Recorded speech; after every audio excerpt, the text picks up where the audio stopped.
सद्गुरुदेव की जय। बोलिए संत समाज की जय, भक्त समाज की जय। यह बीजक ज्ञान कबीर गुरु का बंधन साने वाला है। सब जीवों के हित मार्ग को ये स्पष्ट बताने वाला है। सब जीव सदा से भूले ही विषयों में रमते आए हैं। उस रमते राम के बंधन को कहीं विविध रमनी टाला है। खाने वाणे के शब्द जाल में जीव सभी उलझाए हैं। कहीं शब्द सैन अति अनुभव से सब बंधन काट निकाला। विद्वानों के वाणी मद को हर ज्ञान 34 से लीना। विप्रों की मत गति शुद्ध है कहे विप्रमति सियाला। कहरा कहर हरे जीव का कही बसंत विषयासक्त हरे। मन माया के तम हरे आप कह चाचर ज्ञान उजाला। अंत में स्थिर परम रमैया राम बेल में आप कहे। खाने वाने के विरह बिथा बिरौली विवेक विशाला। अविनाशी जीव कर्म के बस जन्मा दे ढोले में झूले पर करण ढोला। कहे विद्वत पारख पद दिया निराला। जड़ साक्ष दृश्य से सदा पृथक साक्षी चिद्रूप सदा अपना साखी का। सकल ज्ञान खानी मत पंथ द्वंद्वों का काला। 11 प्रकरणों से भूषित है पारख ज्ञान भरा बीजक। रविवत इसके प्रकाश किरण तम मोह नसाने वाला। अति गूढ़ अगूढ़ दुविध पद्यो शैलियुक्त से भरा ग्रंथ। विद्वान भी हैं टक्कर खाते अभिलाष अल्पमति वाला। गुरु संत पारखी के द्वारा गुरुमुख पढ़ने से भेद खोले। बोधक सूरत की कृपा दृष्टि से पाया बोध उजाला। यह बीजक ज्ञान कबीर गुरु का बंधन साने वाला। सब जीवों के हित मार्ग को ये स्पष्ट बताने वाला है। बोलिए सद्गुरुदेव की। आज तीसरा प्रकरण ज्ञान 34 है। इसमें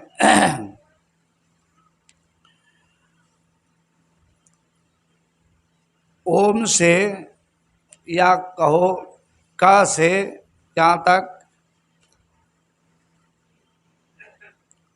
एक एक अक्षर से सदगुरु ने यहाँ समझाया है। 34 अक्षरों की 34 अक्षरों के एक एक अक्षर पर व्याख्या की है। किस तरह से? ओंकार आदि जो जाने लिख के मेटे ताय सुमाने। ओंकार कहें सब कोई जिन्हें लखा सु बिरला होई। किसी भी पंडित से पूछो कि संसार में सबसे बड़ा क्या है, तो कहते ओम सबसे बड़ा है। कहीं कहते हैं शब्द स्वरूपी राम, जो शब्द स्वरूपी वही राम है। सदगुरु यहाँ पर कहते हैं अच्छा अक्षर बड़ा है कि अक्षरी बड़ा है, शब्द बड़ा है कि शब्द ही बड़ा है। सदगुरु कबीर का तर्क इतना विलक्षण है जो साफ समझ में आता है। जैसे कुम्हार बड़ा है कि कुल्हड़ बड़ा है, किसी से पूछा जाए तो सुनने वाले क्या उत्तर देंगे कि भाई कुम्हार बड़ा है, कुम्हार ने कुल्हड़ बनाया है। एक कुम्हार 100 कुल्हड़ 1000 कुल्हड़ बना सकता है, परंतु 100 कुल्हड़ और 1000 कुल्हड़ मिलकर के एक कुम्हार को नहीं बना सकते। इससे स्पष्ट हो जाता है कुल्हड़ बड़ा नहीं है, कुम्हार बड़ा है। ये तो समझाने का उदाहरण है, तरीका है। जितनी दुनिया में प्रतिमाएं हैं, मूर्तियां हैं, एक और तो मूर्ति है और दूसरी ओर मूर्तकार है, बनाने वाला। अफसोस ये हो रहा है संसार में, मूर्तियां बना करके मंदिर का निर्माण किया, उसमें पधारे और मूर्ति बनाने वाले ही उसको पूजा कर रहे हैं।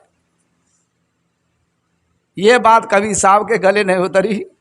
तो कबीर साहब ने कहा ओंकार आदि जो जाने, लिख के मेटे ताय सुबाने। जो लिख सकता है, मेट सकता है, उससे संशोधन कर सकता है, अफसोस है उसी को मान रहे हैं।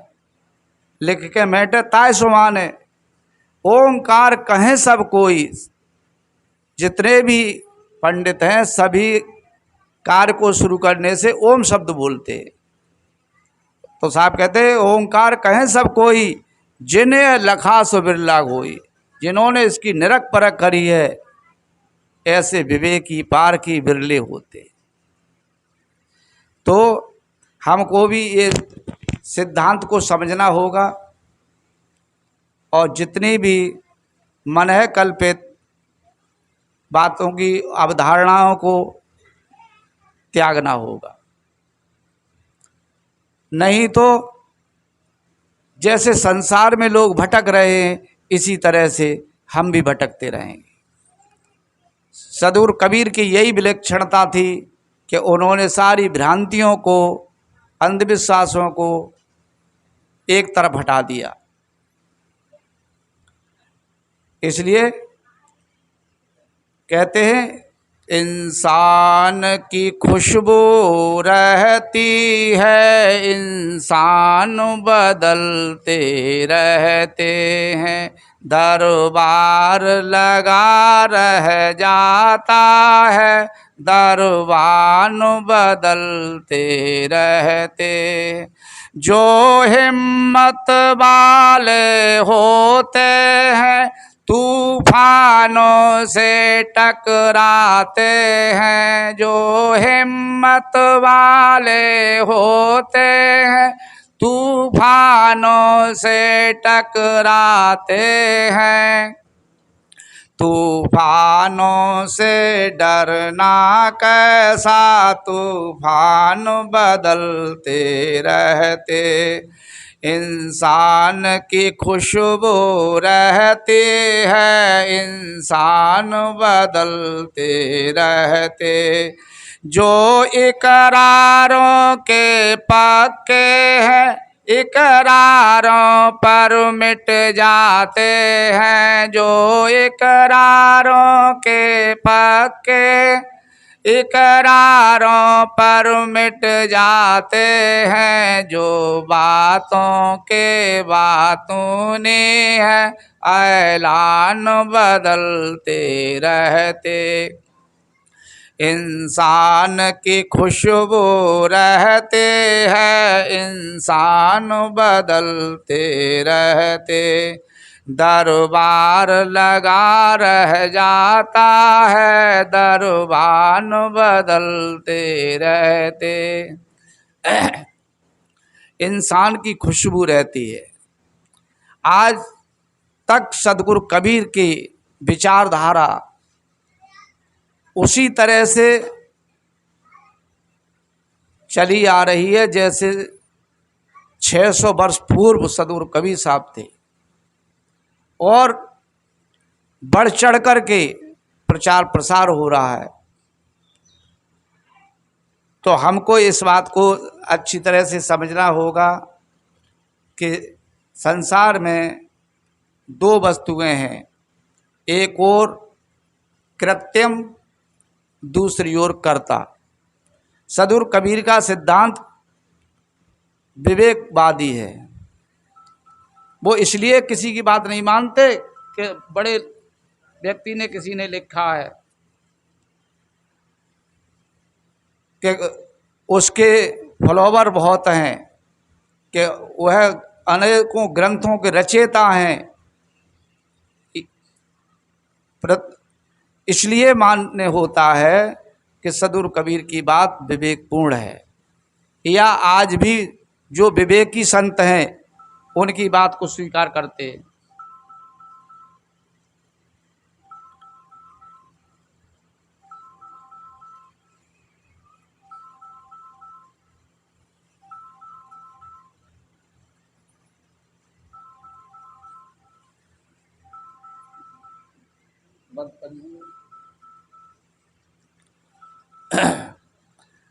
कक्का कमल किरण में पावे, सस विकसित संपुट नहीं आवे, कहाँ कुसुम रंग जो पावे, ओ गए गए के गगन रहावे।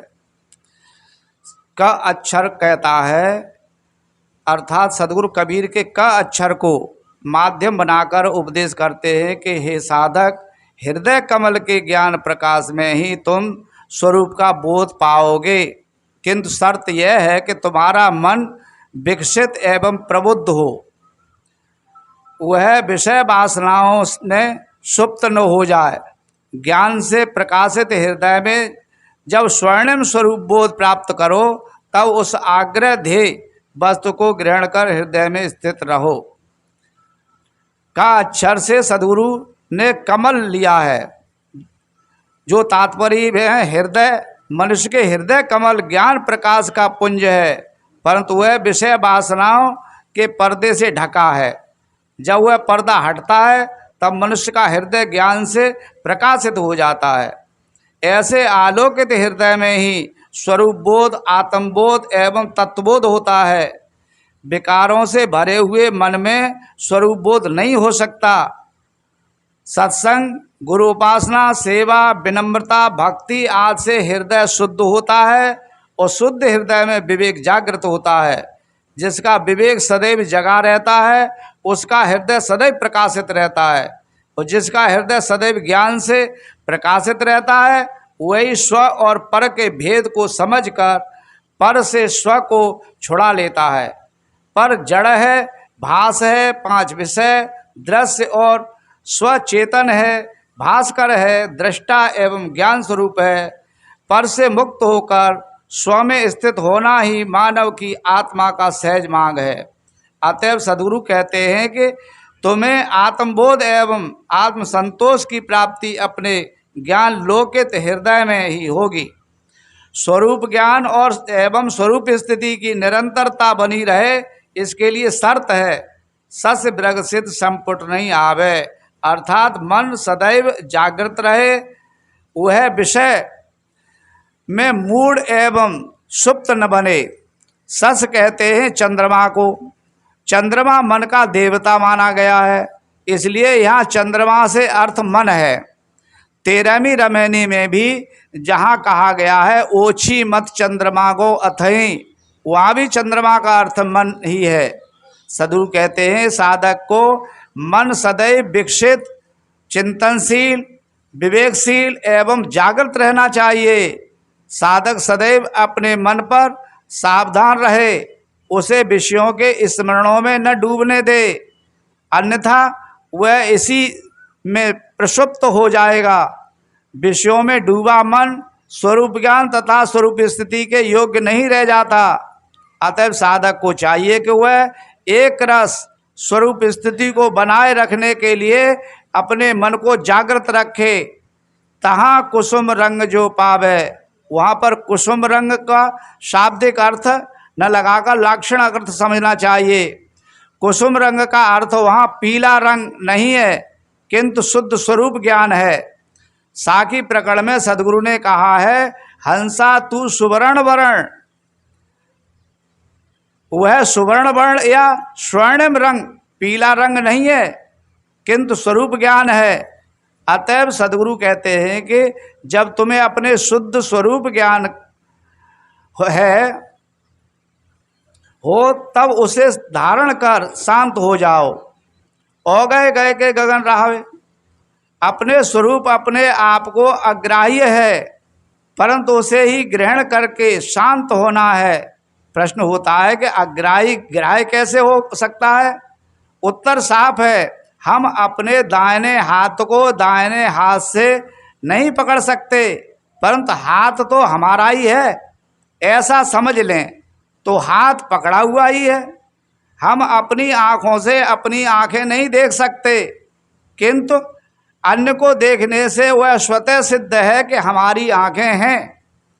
अपने चेतन स्वरूप को अलग से पकड़ने की बात ही असंभव है, किंतु मैं ही चेतन स्वरूप हूँ, इसको तत्व से समझ लेने पर वह पकड़ा हुआ हो गया। इसलिए औघ को ही गहना है, जो पकड़ने में नहीं आता उस स्वरूप को ही पकड़ना है, अर्थात अर्थ में समझकर शांत होना है। गगन रहावे का अर्थ है हृदय में शांत रहें। हृदय ही चेतन हंस का आकाश है। श्रुति भी कहती है वह आत्मा हृदय में है। हृदय को हृदय कहते ही इसलिए हैं क्योंकि हृदय अयम, हृदय धन अयम, वह हृदय में है। जो इस रहस्य को दिन प्रतिदिन जानता है वह उसे बाहर ढूंढने के स्थान में हृदय के भीतर ढूंढता है और वही मानव स्वर्ग को पा लेता है। तुम्हारे शुद्ध तुम्हारे दोष हैं, तुम्हारे शत्रु कौन है? तुम्हारे दोष हैं, उन्हें जीतो।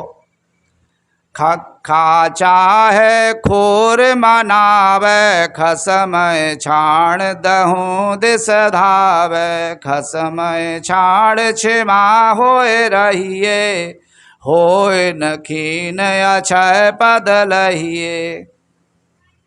जो मनुष्य अपने जीवन में खैर शांति मंगल चाहे, उसका पहला काम है कि वह अपने मन और इंद्रियों को अपने बस में करे।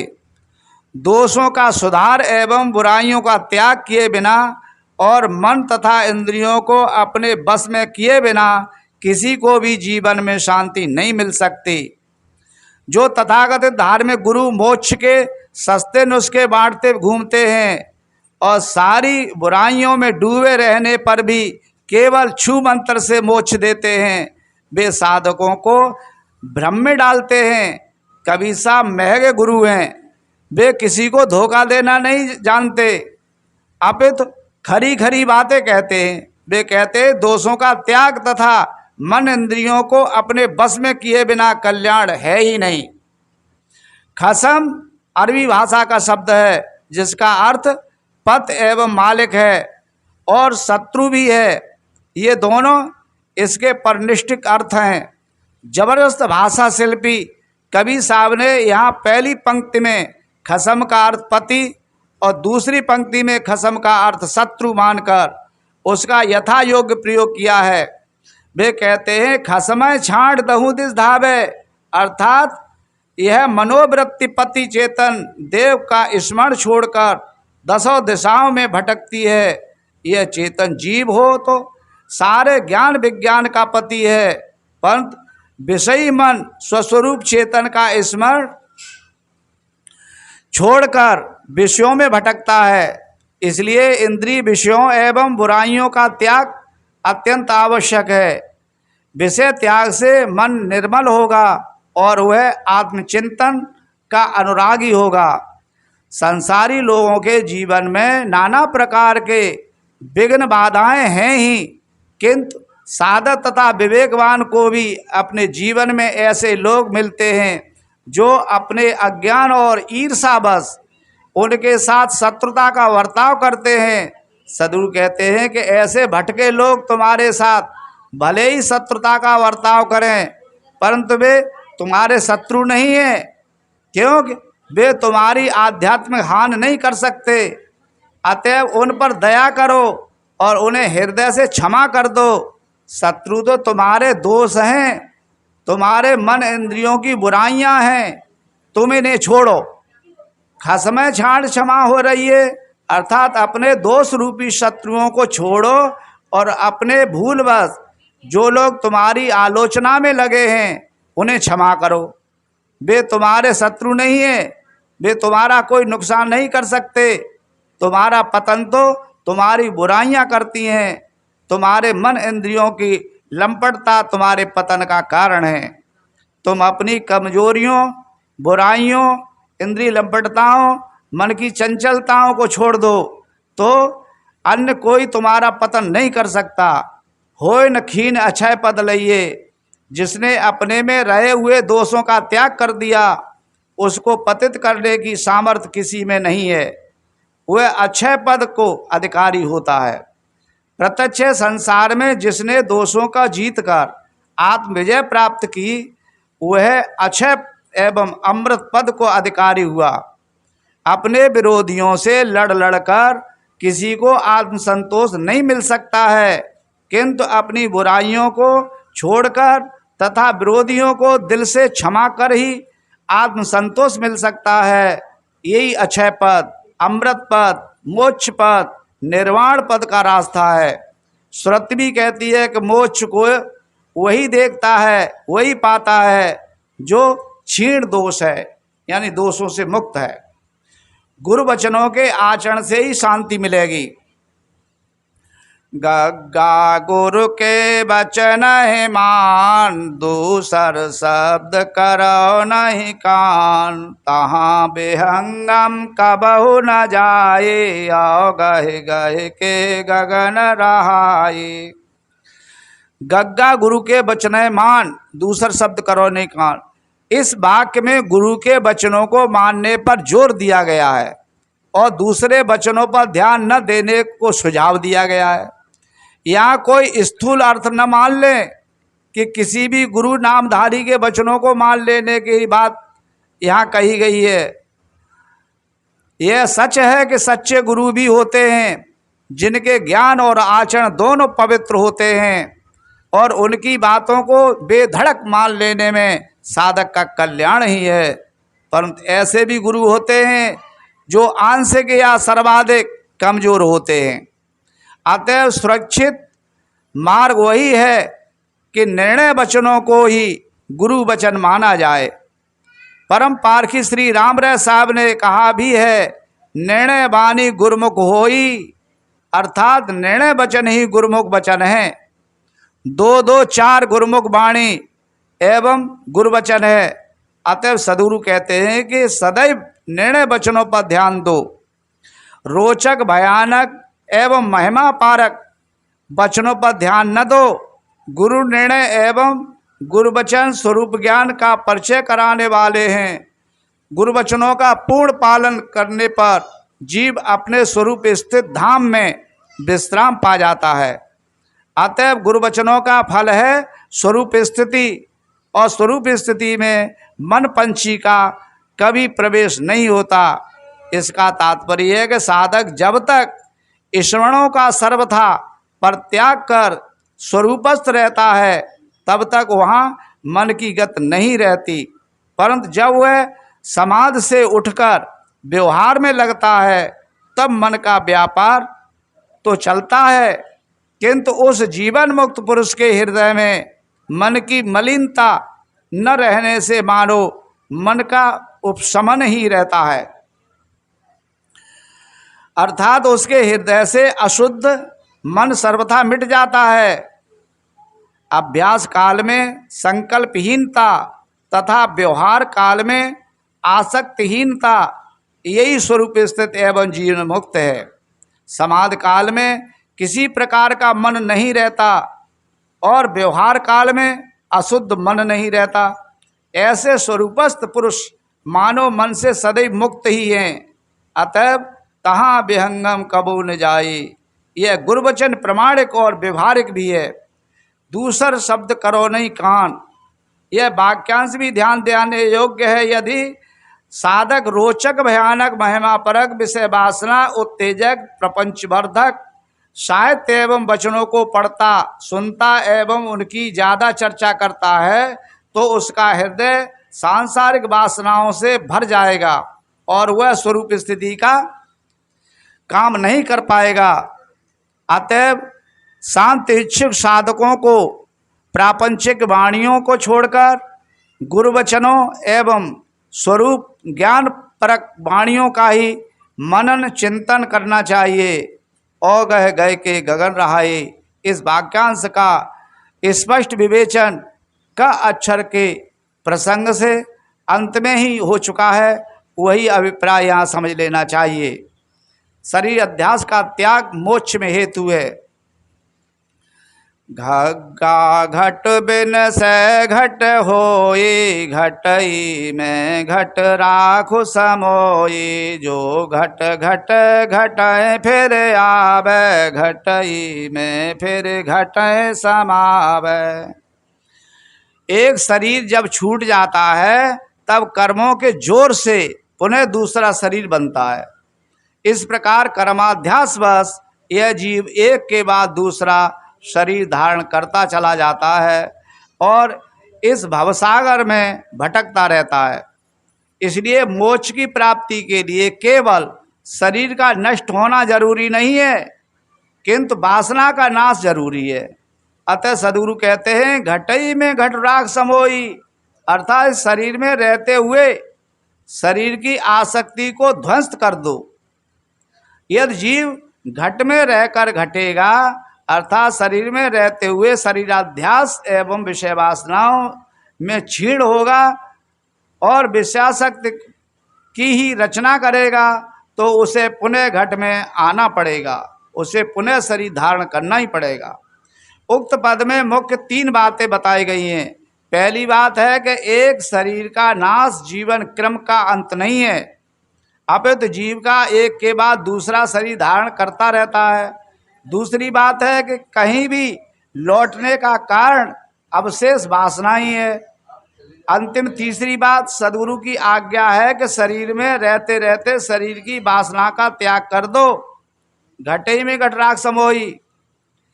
जन्मांतरवाद एक वैज्ञानिक दृष्टिकोण है जिसके बिना संसार का समाधान असंभव है। सद्गुरु कबीर जन्मांतरवाद के प्रबल पक्षधर हैं। कहीं लौटने का कारण अवशेष वासना इच्छा आदि हैं। हम बाजार जाते हैं, यदि सौदा पूरा लिए बिना ही किसी कारणवश घर लौट आते हैं तो दूसरे दिन हमें पुनः बाजार जाना पड़ता है। जब तक हमारे खाने भोगने देखने करने पाने शरीर में रहने इत्यादि की वासना नहीं मिटती तब तक हमें शरीर में आना ही पड़ेगा। इसलिए सद्गुरु आज्ञा देते हैं कि हे मुमुक्षु, इस शरीर में रहते रहते सारी वासनाओं को नष्ट कर दो। यद्यप ज्ञानी को भी जीवन पर्यंत खाना पीना पहनना ओढ़ना लेना देना तथा शरीर की सारी क्रियाएं करना पड़ता है, परंतु वह केवल शरीर की रक्षा एवं निज पर के कल्याण के लिए ही सारी क्रियाएं करता है, उसे कहीं भी आसक्त नहीं होती। देहाभिमान रहित वासना से एकदम छूटा हुआ जीवन ही अमृत जीवन है, वही परमानंद है, वही जीवन मुक्त है, यही जीवन की सर्वोच्च शिखर है। मनुष्य को इस अवस्था में पहुंचकर कृतार्थ होना चाहिए।